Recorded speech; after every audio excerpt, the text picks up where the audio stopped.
பிதாவே, நாங்கள் நன்றி செலுத்துகிறோம். நேற்று இரவிலிருந்து ஒரு வார்த்தை என்னை பலப்படுத்தி கொண்டே இருந்ததுங்க. ஒரு அழகான ஒரு வார்த்தை. எபிரேயர் 6ஆம் அதிகாரம் 19ஆம் வசனம். அந்த நம்பிக்கை நமக்கு நிலையும் உறுதியும் திரைக்குள்ளாக போகிறதுமான ஆத்தும நங்கூரமாக இருக்கிறது என்கின்ற ஒரு வார்த்தை. இந்த எதிர்நோக்கை நம் உள்ளத்திற்கு பாதுகாப்பான உறுதியான நங்கூரம் போன்றுள்ளதாக இருக்கிறது. இது கோவிலின் திரைச்சீலைக்கு அப்பால் சென்று சேர்ந்திருக்கிறது என்கின்ற ஒரு சத்தியத்தை நாம் அறிந்து கொள்ளப் போகிறோம். நீங்கள் நல்லா கவனிக்கணும் இந்த வார்த்தையை. ஆத்தும நங்கூரமாய் நம்முடைய நம்பிக்கையை குறித்து ஆண்டவர் பேசுகிறார். உன் விசுவாசம் உன் ஆத்துமாவின் நங்கூரமாய் இருக்கிறது.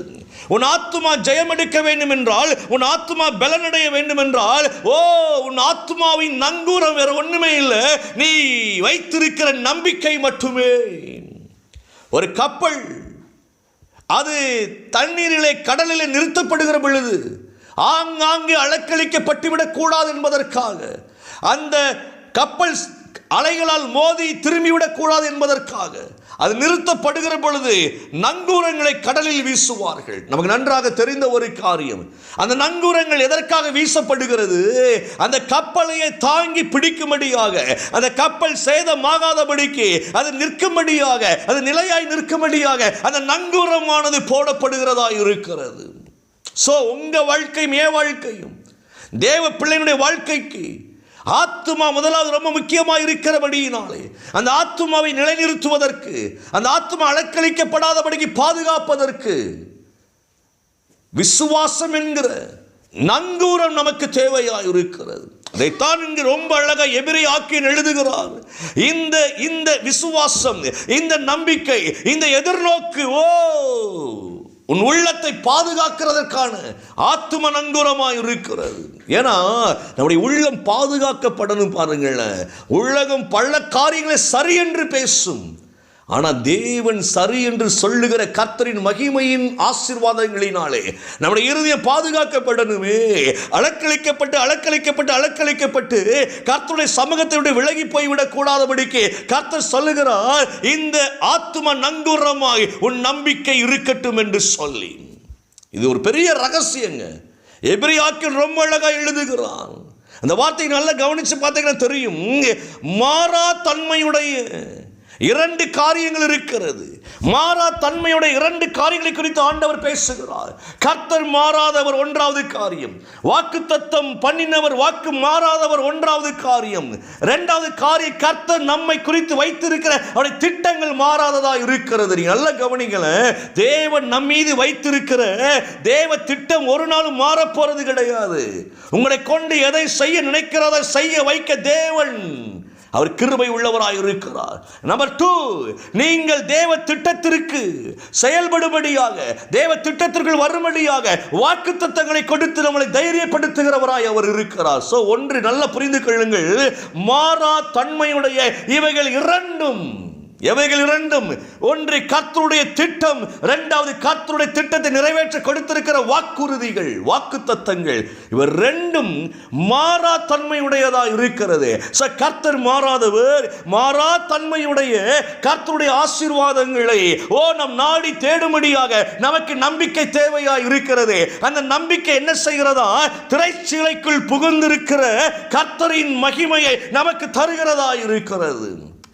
திரைச்சீலைக்குள் தேவனுடைய மகிமை இருக்கிறது. நமக்கு நன்றாக தெரியும். இயேசு கிறிஸ்து மரித்த பொழுது, இயேசு கிறிஸ்து சிலுவையிலே மரித்த பொழுது திரைச்சீலை, ஆலயத்தின் திரைச்சீலை மேலிருந்து கீழாக இரண்டாய் கிழிக்கப்பட்டது என்று சொல்லி பார்க்கிறோம் அல்லவோ. மேலிருந்து கீழே கிழிஞ்சது. மகா பரிசுத்த ஸ்தலத்திற்கும் பரிசுத்த ஸ்தலத்திற்கும் நடுவாய் இருக்கின்ற திரைச்சீலை. ஒன்றை புரிந்து கொள்ளுங்க, நாம் உலகத்தின்படி பழைய ஏற்பாட்டின் காலத்தில் ஓடிக்கொண்டிருந்தோம் என்றால் நியாயப்பிரமாணம் என்ன சொல்லிக் கொடுத்தது தெரியுமா? நீ கர்த்தரை பார்க்க முடியாது. கர்த்தரை பார்க்க வேண்டும் என்றால் உனக்காக வருஷத்திற்கு ஒருக்க ஆசாரியன் போய் பலி செலுத்த வேண்டும். அது நீ பார்க்க முடியாது. ஆசாரியன் மகா பரிசுத்த ஸ்தலத்திற்குள்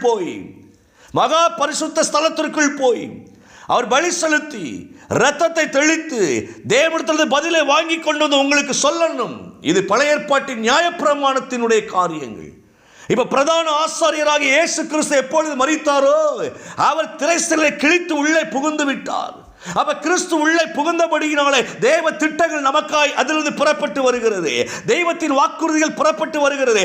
திரைச்சூளைக்குள் நல்ல கவனிங்க, ரெண்டாய் கிழிக்கப்பட்ட திரைச்சீலை இருக்கு பார்த்தீங்களா, அதற்குள் தேவத்தின் வல்லமையும் ஆசீர்வாதங்களும் நிரம்பி இருக்கிறபடியினால அதை பெற்றுக்கொள்ளத்தக்கதாய் இப்ப கர்த்தர் சொல்லுகிறார், உன் நம்பிக்கை நங்கூரமாய் இருக்க வேண்டும். உன் நம்பிக்கையே நங்கூரம், ஆத்தும நங்கூரம்.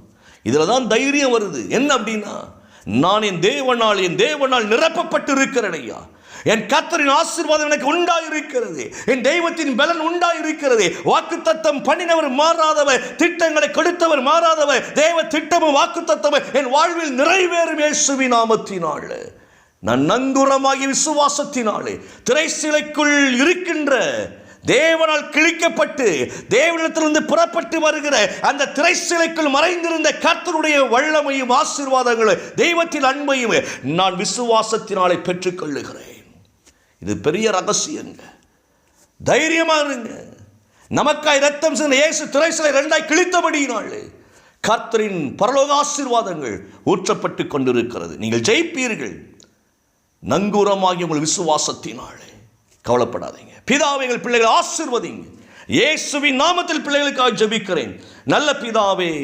ஆமேன், ஆமேன்.